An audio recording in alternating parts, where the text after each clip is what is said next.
இறைவன் நாளை மறுமையில் ஒரு மனிதன் எவ்வளவு செயலை செய்து வந்தாலும் இந்த செயல் இருந்தால் எந்த ஒரு செயலையும் அங்கீகரிக்க மாட்டான். எல்லாரும் இருக்கும்போது ஒருவனுக்கு தனிமையில தங்குறதுக்கு எப்ப அனுமதிக்கப்படும்னா, நிர்வாணமாக ஒரு பெண் இருந்தாலும் அந்த பெண்ணை பார்க்கும் போது இறைவனை பயப்படக்கூடிய எண்ணம் அவனுக்கு வரும் என்ற தக்குவாவை இவன் சுமந்தால் மட்டுமே அவன் தனிமையில தங்குறதுக்கு அனுமதிக்கப்படும். கதவுகளை திறந்து வைங்க, ஜன்னல்களை திறந்து வைங்க, மொபைல் பாஸ்வேர்டை போடாதீங்க, போட்டா அவங்க பிள்ளைகள் போட்டால் அனுமதிக்காதீங்க, உங்க ஹிஸ்டரியை டெலீட் பண்றதுக்கு அனுமதிக்காதீங்க பிள்ளைகளை. அவங்க என்ன செய்யறாங்க, என்ன பார்க்கறாங்கிறத அவங்களுடைய வயது அடைந்து அவர்கள் தெளிவடைந்து அவங்க ஹலாலான உறவுக்கு போற வரைக்கும் கண்காணிங்க. உன்னுடைய தந்தை கூட உன்னை தொடுவதற்கு ஒரு எல்லை இருக்கு, உன் சகோதரன் உன்னை தொடுவதற்கு எல்லை இருக்கு, ஒரு வயது இருக்கு, உன்னுடைய உறவினர்கள் உன்னை தொடுவதற்கு ஒரு வயது வரைக்கும் தான், அதுக்கப்புறம் உன்னை தொடுவதற்கு அனுமதிக்க கூடாது. நீ பாவத்திலிருந்து இந்த மாதிரி காரியத்திலிருந்து வெளியே வரணும்னு ஆசைப்பட்டியா, நீ போராட வேண்டிய முதல் போராட்டம். அல்கஸ்வா டிவி நேயர்களுக்கும் அஸ்ஸலாமு அலைக்கும் வரஹ்மத்துல்லாஹி வபரகாத்துஹு. மற்றும் ஒரு நிகழ்ச்சியினூடாக உங்களை சந்திப்பதில் பெரும் மகிழ்ச்சி அளிக்கிறோம். அல்ஹம்துலில்லாஹ். இன்றைய நிகழ்ச்சியில் நம்மளோடு இணைந்திருக்கிறார்கள் நேசத்துக்குரிய சகோதரர் மௌலவி அப்துல் பாசித் புகாரி அவர்கள். அவர்களோட நிறைய விஷயங்களை குறித்து இன்ஷா அல்லாஹ் இன்றைய தினத்தில் பேசியிருக்கிறோம். அஸ்ஸலாமு அலைக்கும் வரஹ்மத்துல்லாஹி வபரகாத்துஹு. வஅலைக்கும் ஸலாம் வரஹ்மத்துல்லாஹி வபரகாத்துஹு. எப்படி இருக்கீங்க சார்? அல்ஹம்துலில்லாஹ். ரெண்டு பேரும் எப்படி இருக்கீங்க? அல்ஹம்துலில்லாஹ், நல்லா இருக்கும். அண்ட் ஆக்டா கொஸ்டின்ஸ்குள்ளே போகலாம் அப்படின்னு சொல்லி நினைக்கிறேன். இன்ஷா அல்லாஹ். இன்றைக்கு இருக்கக்கூடிய வாலிபர்களுக்கும் அவர்களுடைய பெற்றோர்களுக்கும் மத்தியிலுமான உறவு அப்படிங்கிறது ரொம்ப பாரதூரமான ஒரு விஷயமாக இன்றைக்கு சமூகத்தில் பார்க்க முடியுது. என்ன சொன்னால், இன்றைக்கி இஸ்லாமிய சமூகத்து மத்தியில் கூட நிறைய முதியோர் இல்லங்கள் அதிகரிக்கப்பட்டிருக்கு.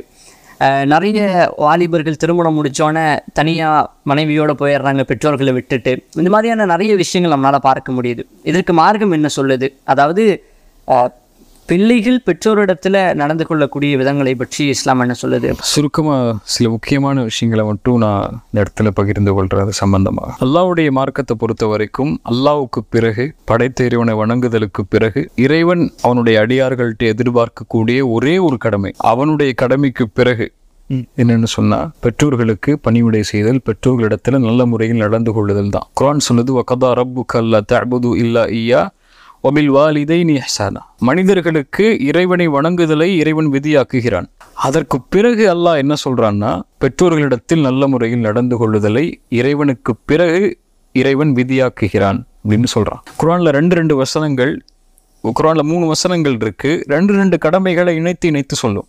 இப்னு அப்பாஸ் சொன்னாங்க, அந்த ரெண்டு கடமைகளை இறைவன் இணைத்து சொல்றதுக்கு காரணம், ஒரு கடமையை செஞ்சு இன்னொரு கடமையை விட்டால் இன்னொரு கடமையை செஞ்சும் பிரயோஜனம் இல்லை அப்படிங்கிறது தான். அதுல முதல் அத்தியுல்லாஹ் அத்தியுர் ரசூல், அல்லாஹ்வுக்கு கட்டுப்படுங்கள், அல்லாஹ்வுடைய ரசூலுக்கு கட்டுப்படுங்கள். ஒரு மனிதன் அல்லாஹ்வுக்கு கட்டுப்பட்டு அல்லாஹ்வுடைய ரசூலுக்கு கட்டுப்படலைன்னா பிரயோஜனம் இல்லை.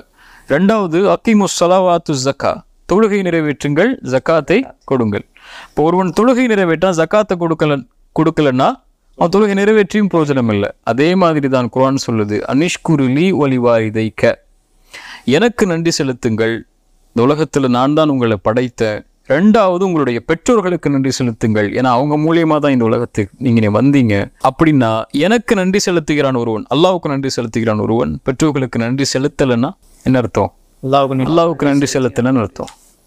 அல்லாஹ்வுடைய மார்க்கத்தில் முதன்மைப்படுத்தக்கூடிய காரியம் அல்லாஹ்வை வணங்குதலுக்கு பிறகு அப்படின்னு சொன்னா பெற்றோர்களிடத்தில் நல்ல முறையில் நடந்து கொள்ளுதல் தான். இந்த தீன்ல ஒரு மனிதன் இறைவனிடத்தில் நெருங்குவதற்குரிய முதல் காரியம்னு, நான் திருப்திப்படுத்தணும், என் ரப்பிட்ட நல்ல ஒரு அடியானா இருக்கணும்னு எனக்கு ஒரு அளவீடு இருக்கணும்னா, அது முதல் அளவீடே நீங்க பெற்றோர்கள்ட்ட எப்படி நடந்து கொள்றீங்களோ அதை பொறுத்து அமையும்.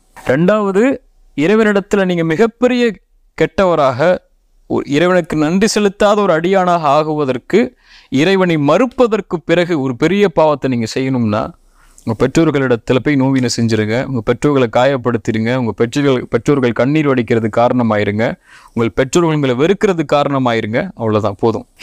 இறைவனை மறுப்பதற்கு பிறகு ஒரு பெரிய பாவம் அல்லாஹ்வுடைய தீன்ல அதுதான், அல்லாஹ்வுடைய மார்க்கத்தில் அதுதான். அல்லாஹ்வுடைய தூதர் ஸல்லல்லாஹு அலைஹி வஸல்லம் சொன்னாங்க, நாளை மறுமையில் ஒரு அடியானை இறைவன் பார்க்கவே மாட்டான். 3 கூட்டத்தாரை, அதில் முதல் கூட்டத்தார் பெற்றோர்களுக்கு மாறு செய்யக்கூடிய கூட்டத்தார், பெற்றோர்களுக்கு நோவினை செய்யக்கூடியவர்கள். இறைவன் நாளை மறுமையில் ஒரு மனிதன் எவ்வளவு செயலை செய்து வந்தாலும் இந்த செயல் இருந்தால் எந்த ஒரு செயலையும் அங்கீகரிக்க மாட்டான். அந்த செயல் அல்லாஹ்வுடைய தூதர் சொன்னாங்க, பெற்றோர்களுக்கு நோவினை செய்கிறது. ஸல்லல்லாஹு அலைஹி வஸல்லம் சொன்னாங்க, ஒரு மனிதன் நாசமாகுவான். பிறகு சொன்னாங்க ரகிமான் ஃபுஹு, அவன் நாசமாகுவான். சும்ம ரகிமான் ஃபுஹு, பிறகும் நாசமாக்குவான். பெற்றோரில் ஒருவரோ இருவரோ உயிரோடு இருந்தும் யார் அவர்களுக்கு பணிவிடை செய்வதன் மூலமாக நல்லா கவனிங்க சொர்க்கம் நுழையவில்லையோ அவன் நாசமாகுவான். சுப்ஹானல்லாஹ், எவ்வளவு பெரிய எச்சரிக்கை அல்லாஹ்வுடைய மார்க்கம் சொல்லுது. ஒரே ஒரு செய்தி சொல்லி முடிச்சுக்கிறேன். அல்லாஹ்விடத்தில் ஒரு மனிதன் நெருங்குவதற்கு உள்ள முதல் அடிப்படை காரியம் பெற்றோர்களிடத்தில் நல்ல முறையில் நடந்து கொள்றது தான். இப்னு அப்பாஸ் ரலியல்லாஹு அன்ஹு ஒருவர் அவர் வந்து சொல்றார், இப்னு அப்பாஸ், நான் ஒரு பெண்ணை திருமணம் செய்ய ஆசைப்பட்டு பெண் பேசினேன். அந்த பெண்ணும் என்னையே மாற்றி இன்னொருத்தரை திருமணம் செஞ்சுட்டார். ஆனால் கோபத்தில் அந்த பெண்ணை நான் கொலை செஞ்சுட்டேன். தண்டனை எனக்கு கிடைக்க போகுது. அதுக்கு என்ன தண்டனையோ வாங்கி கொள்றேன். ஆனா ஃபஹல்லி மின் தௌபா, அல்லாஹ்விடத்தில் எனக்கு மன்னிப்பு உண்டா அப்படின்னு கேட்குறாங்க நான் செய்த இந்த பாவத்துக்கு. இப்னு அப்பாஸ் கேட்டாங்க, உம்முக ஹய்யா, உன் தாய் உயிரோடு இருக்கிறாளா? இப்னு அப்பாஸ் சொன்னாங்க, என் தாய் உயிரோடு இல்லை. இப்னு அப்பாஸ் சொன்னாங்க, நீங்க தௌபா செய், நல்ல முறையில் நடந்து கொள், நல்ல செயலை செய், அல்லாஹ் உன்னை மன்னிப்பான். அங்கிருந்த தோழர்கள் கேட்டாங்க, ஏன் இப்னு அப்பாஸ் அவரை பார்த்து நீங்க தாய் உயிரோடு இருந்தார்களான்னு கேட்டீங்க? இப்போ சொன்னாங்க, வல்லாஹி லா அலமு அமலன் அக்ரபு இலல்லாஹி அஸ்ஸ வஜல்ல மின் பிர்ரில் வாலிதா. அல்லாஹ்வுடைய மார்க்கத்தில் எனக்கு ஒரு செயல் தெரியவில்லை அல்லாஹ்வை நெருங்குவதற்கு தாய்க்கு பணிவிடை செய்வதை தவிர. ஒரு முஸ்லிமான வாலிபன் அல்லாஹ்வை நெருங்குவதற்கு ஆசைப்பட்டு தொழுகிறான், குர்ஆன் ஓதுறான், திக்ர் செய்கிறான், நோன்பு வைக்கிறான், தாவா செய்கிறான், அழைப்பு பணி செய்கிறான், மார்க்க நிகழ்ச்சிக்கு போகிறான், மார்க்க பயான்களை கேட்குறான். இந்த செயலை விடவெல்லாம் அல்லாஹ்விடத்தில் அவன் நெருக்கமாகுவதற்கு உள்ள முதல் அளவீடு அவன்கிட்ட இருக்க வேண்டிய செயல் பெற்றோர்கள் தாய் தந்தைட்ட நல்ல முறையில் நடந்து கொள்ளக்கூடிய செயல் தான். அது இல்லாமல் அவன் தொழுதாலும் சரி, நோன்பு வச்சாலும் சரி, ஜக்காத் கொடுத்தாலும் சரி, அவன் எவ்வளோதான் உலகத்தில் நல்ல பேர் வாங்கி வச்சாலும் சரி, அல்லாஹ்விடத்தில் ஒருபோதும் இந்த செயலை செய்யாத வரைக்கும் நல்லவராக மாற முடியாது. அதை கருத்தில் கொள்ளணும் இந்த சமூகம். ஷேக், ஒரு நல்ல தெளிவான ஒரு பதிலாக சொன்னீங்க. ஷேக், இன்னைக்கு சமூகத்தில் நிறைய சீரழிவுகளை பார்க்க முடியுது. போன் அடிக்ஷன் அப்படின்னு சொல்கிறோம். அதாவது ஆபாச படங்கள் அப்படிங்கிற விஷயம் வந்து ரொம்ப அதிகரிச்சிருக்கு. ஒரு 90% இளைஞர்கள் வந்து இன்னைக்கு ஆபாச படம் பார்க்கக்கூடியவர்களாக இருக்கிறாங்க அப்படின்னு சொல்லி சென்செக்ஸில் சொல்கிறோம். அதில் முஸ்லீம் இளைஞர்கள் இருக்கிறாங்க, குர்ஆன் ஓதுறவங்க இருக்கிறாங்க, எல்லாருமே இருக்கிறதா பார்க்குறோம். இந்த விஷயத்தை எப்படி பார்க்குறீங்க? இது என்னன்னா ஷேக், திடீர்னு நான் ஷேக்னு சொல்லாதீங்க. என்ன ஹரி, ஒரு நாள் நாங்கள் பஸ்ஸில் ட்ராவல் பண்ணி வந்துட்டு இருக்கப்போ ஒரு சகோதரர் வந்து ஃபோன் பண்ணி ஒரு பையனை வந்து இந்த மாதிரி தாவா சென்டரில் சேர்த்தணும் அப்படிங்கிற மாதிரி கால் பண்ணாப்படி.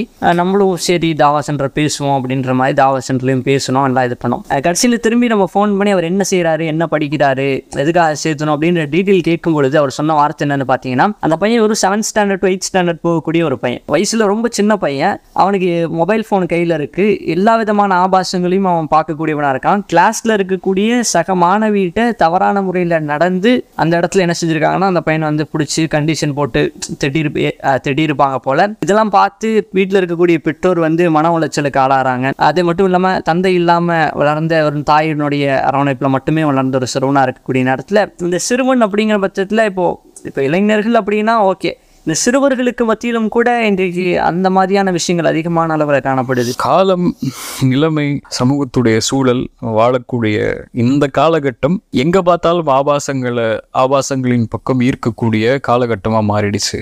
எந்த அளவுனா, எனக்கு வந்த சில கவுன்சிலிங்க்கு எங்கிட்ட வரக்கூடிய சில விஷயங்களை, சில கேஸுகளை கூட சொல்றேன்.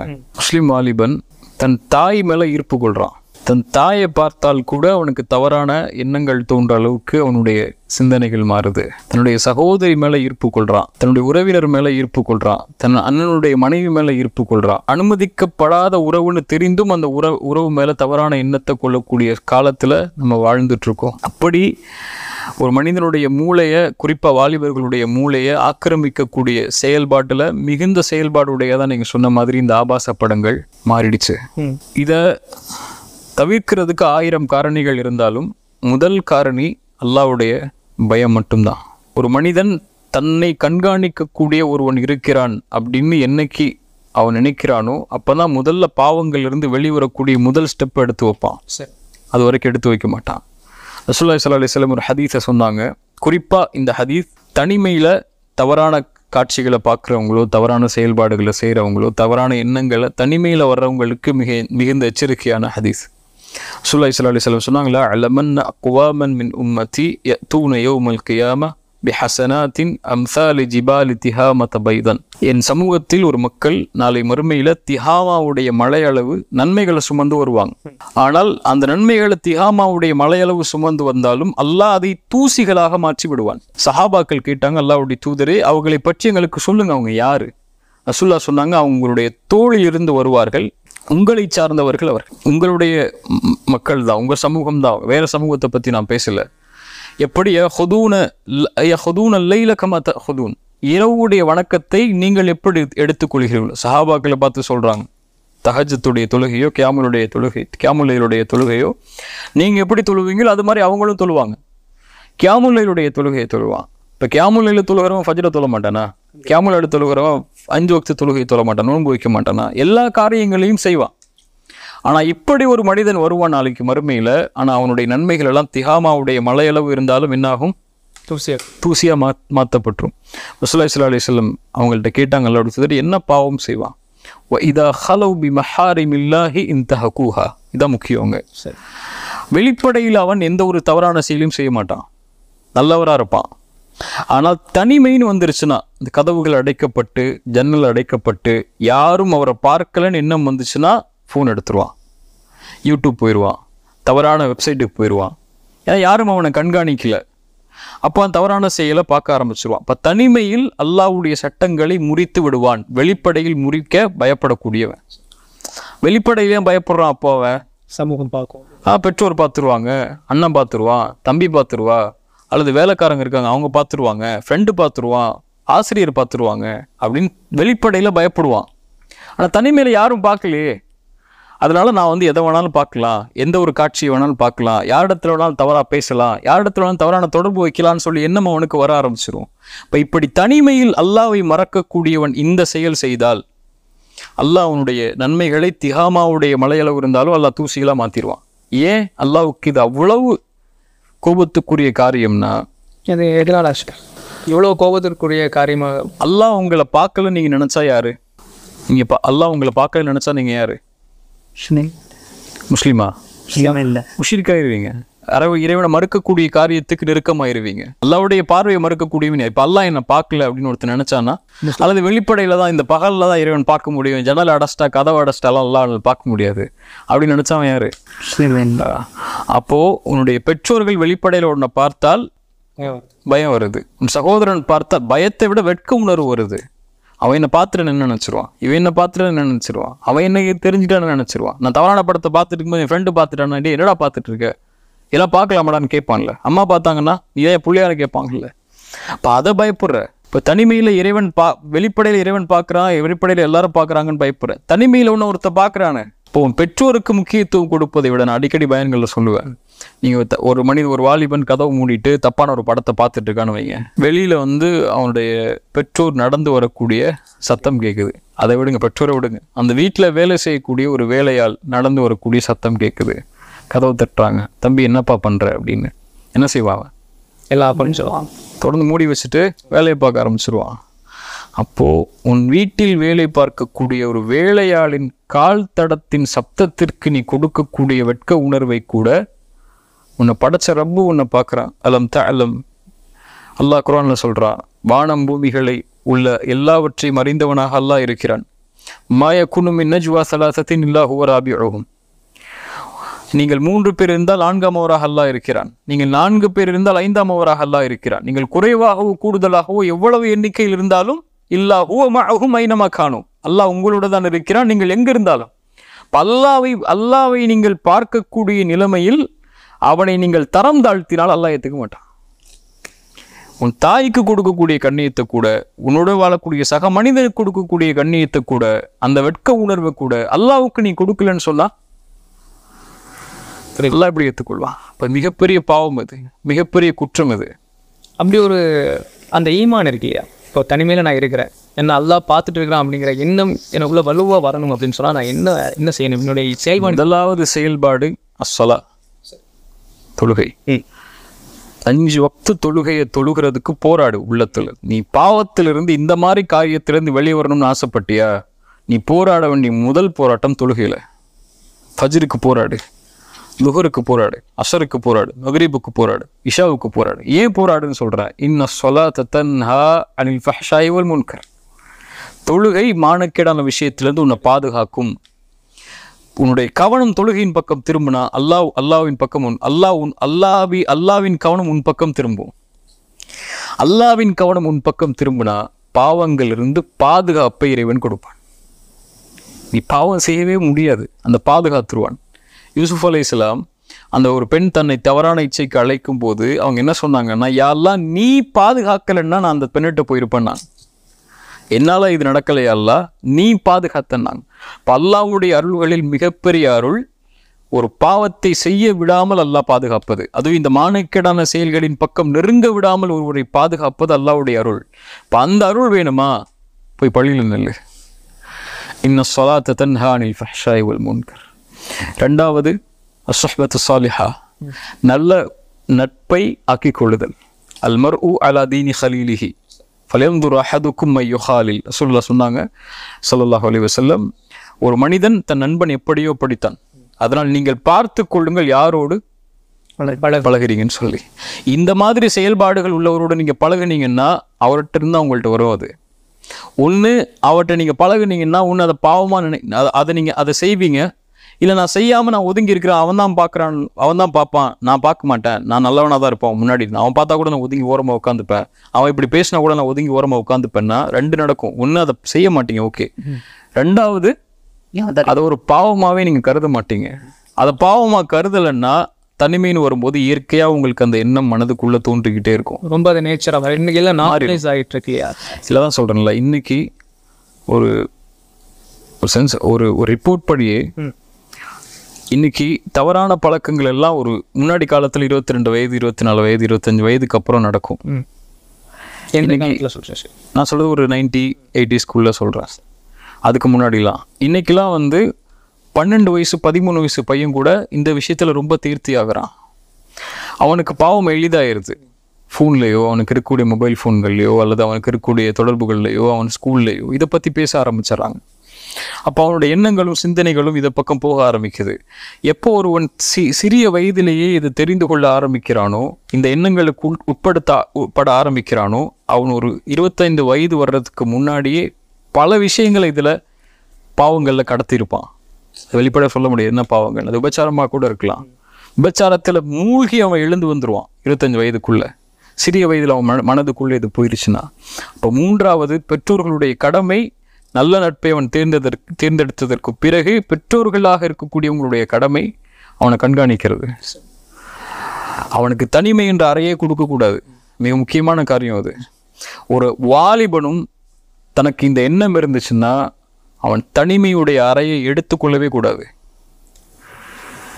எந்த அளவுன்னா, ஒரு அரபி புத்தகத்தில் படித்ததா, ஒருவனுக்கு தனிமையில் அவன் தங்குறதுக்கு எல்லாரும் இருக்கும்போது, சூழலுக்காக தனிமையில் தங்குறது வேற, எல்லாரும் இருக்கும்போது ஒருவனுக்கு தனிமையில் தங்குறதுக்கு எப்போ அனுமதிக்கப்படும்னா, நிர்வாணமாக ஒரு பெண் இருந்தாலும் அந்த பெண்ணை பார்க்கும்போது இறைவனை பயப்படக்கூடிய எண்ணம் அவனுக்கு வரும் என்ற தக்குவாவை இவன் சுமந்தால் மட்டுமே அவன் தனிமையில் தங்குறதுக்கு அனுமதிக்கப்படும்.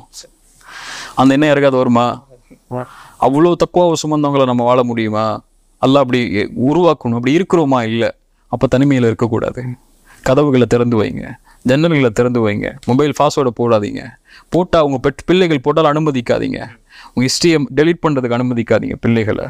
அவங்க என்ன செய்கிறாங்க, என்ன பார்க்குறாங்கிறத அவங்களுடைய வயதடைந்து அவர்கள் தெளிவடைந்து அவங்க ஹலாலான உறவுக்கு போகிற வரைக்கும் கண்காணிங்க. அப்படி கண்காணிக்கக்கூடாது, என் கட்டுப்பாட்டில் இருப்பான்னு சொன்னால் நிர்பந்திங்க. நீ கண்காணிக்கப்பட்டதா ஆக, நீ இப்படி தான் இருக்க முடியும், உன்னுடைய அறையுடைய கதவு மூடப்படக்கூடாது, ஜன்னல் மூடப்படக்கூடாது, என் புள்ள தானே என்ன வேணாலும் என்ன வேணாலும் பார்த்துக்கிட்டு அவனுக்கு சுதந்திரம் இருக்குது. அப்படி நீங்கள் விட்டீங்கன்னா நாளைக்கு மறுபடியும் எல்லாம் அவங்களை பிடிச்சிருவான். இப்போ தனிமையை தவிர்த்து கொள்ளணும். பெற்றோர்களும் தனிமையை ஏற்படுத்தக்கூடாது.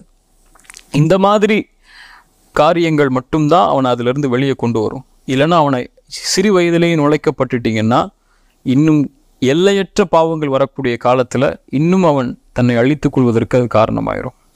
பெற்றோர்கள் கண்காணிக்கணும் அப்படின்னு நம்ம சொல்கிறோம் இல்லையா? இப்போ தான் எல்லாமே நார்மலைஸ் ஆகிட்டு, பெற்றோர்களும் ஃப்ரீடம் அப்படிங்கிற பேரில் அதை அனுமதிக்கிறது அப்படிங்கிறத எப்படி எடுத்துக்கிறது?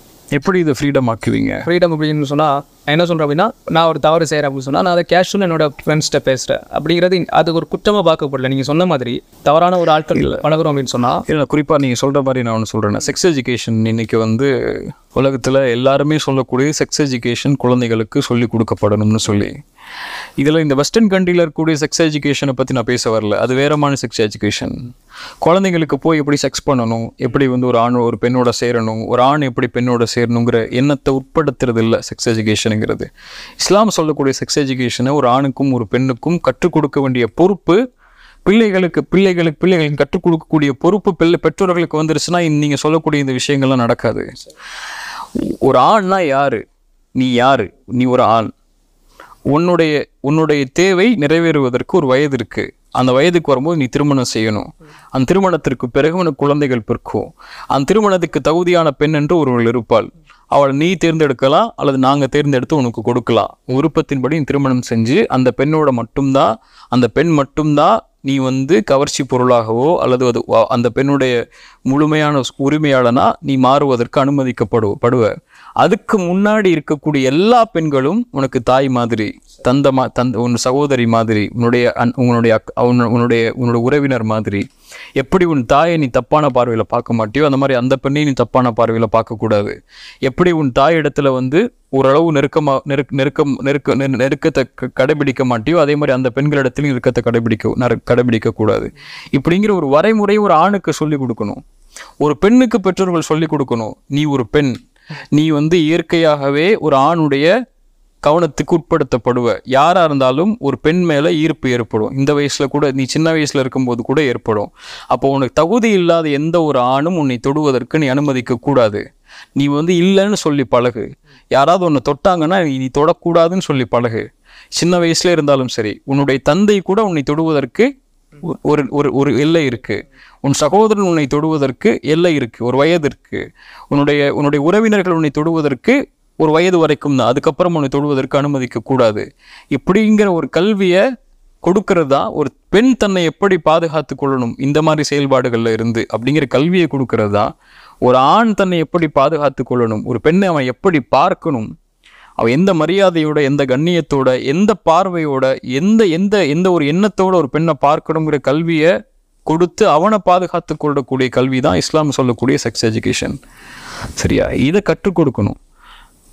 ரசூலுல்லாஹி ஸல்லல்லாஹு அலைஹி வஸல்லம்ட்ட ஒரு மனிதன் வந்து கேட்குறாரு, அல்லாஹ்வுடைய தூதரே, நான் விபச்சாரம் செய்கிறதுக்கு எனக்கு அனுமதி கொடுங்கன்னு சொல்லி அல்லாஹ்வுடைய தூதர் கற்றுக் கொடுத்தாங்க. சஹாபாக்கள் அடிங்கன்னாங்க அவரை. இப்போ சொல்ல விடுங்க அவரை, வாங்கன்னாங்க. அழைச்சி பக்கத்தில் உட்கார வச்சு கேட்டாங்க, உன் தாய் இடத்துல செய்வியான்னாங்க. யார சொல்லா, என்ன சொல்கிறீங்க, தாய் இடத்துல எப்படி செய்ய முடியும்? இப்போ நீ நினைக்கக்கூடிய பெண் இன்னொரு தாய் இல்லையா? இப்போ கேட்டாங்க, உன்னுடைய சகோதரி இடத்துல செய்வியான்னாங்க, உன்னுடைய பிள்ளை இடத்துல செய்வியா, உன்னுடைய சாட்சி இடத்துல செய்வியான்னாங்க. எப்படி அல்லாஹ்வுடைய தூதர் என்ன? இப்போ அவங்கெல்லாம் அவங்களுடைய உறவு இல்லையா? ரசூலுல்லாஹி ஸல்லல்லாஹு அலைஹி வஸல்லம் அவங்களோட நெஞ்சத்தை கை வச்சு சொன்னாங்க, அல்லாஹ் அவருடைய கல்வை சுத்தப்படுத்து, இவர் இதில் கெட்டிருக்காரு, இவருடைய எண்ணங்களை சுத்தப்படுத்து அப்படின்னு அல்லாஹ்வுடைய தூதர் ஸல்லல்லாஹு அலைஹி வஸல்லம் அவரை சுத்தப்படுத்தினாங்க. இப்போ இப்படி அவர்களுக்கு சொல்லிக் கொடுக்கக்கூடிய முறையை சின்ன வயசுலேருந்தே பழக்கணும். அப்படி பழக்கினா இந்த மாதிரி பெற்றோர்கள் இந்த மாதிரி எண்ணங்களை பிள்ளைகள் வருவதிலிருந்து பாதுகாக்க முடியும்.